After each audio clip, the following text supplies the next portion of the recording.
So we'd like to invite Jim to give us a few words with his reminiscences about the origins of TOS and, well, whatever. Jim. Thanks, Alan. It's really a pleasure for me to be here at the 30th anniversary of TOS and think back at the past 30 years. When I moved to Washington in 1983, partly at the urging of Stan to come and help with the Ocean Satellite Program, I was looking for ways to find funding for large programs. We were looking at ocean satellites, ocean drilling, ships, research programs.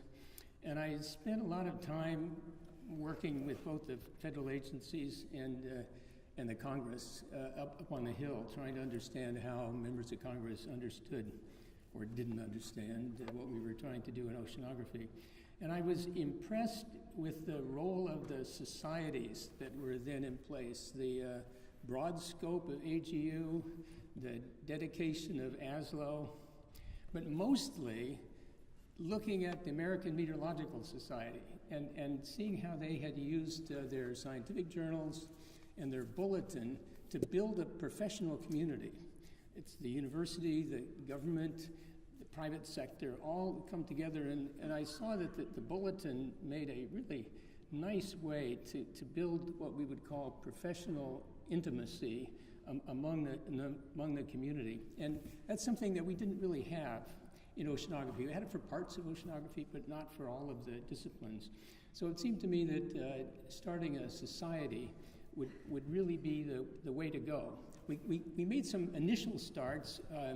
We asked AGU if they could do some more, and Arnold Gordon was the first editor of the Oceanography Report, but still, that wasn't really the full set of things that AMS was bringing to its community. So we got together a small group. Stan, Arnold, and others were all involved, and we talked about this. It seemed like it would make sense, and we sent out a fundraising letter. Actually, it was a great fundraising letter because it said, like to start a new society, would greatly benefit you, and if you don't provide money, we just won't do it. And in fact, we were able to raise enough money to start the society and get it going, and we had really great support at the beginning from Dave Brooks, who really put together the concept of the Oceanography magazine, did a nice job at the beginning there, and then Alan Capel has done a great job of keeping that going. And Judy Rhodes, who was our initial director, and then now has been succeeded by Jenny Ramarui, who has done a great job. So the society has really, if you look back, Stan and I wrote an article about the society 20 years later and listed a lot of the accomplishments. And I think now 30 years later, awards, meetings, all of those good things that societies do, it's in place. So I think everybody can feel really good about that. But what we're facing now is a really serious challenge on two fronts. One is that we can see the Earth being impacted by human activities, non-sustainable human activities. It's not clear that we'll be able to reduce emissions in time to avoid dangerous climate change. We're seeing huge impacts of pollution and impacts on biodiversity in the oceans. So we have a series of very important scientific issues that need to be addressed.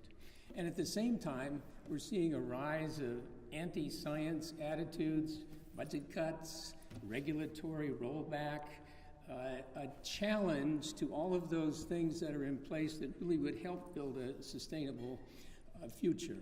So for me, the society now is strong, but the next 30 years are really going to be the key. We really have to show that we can reduce emissions. We've got to deal with the non-sustainability of the way we deal with resources.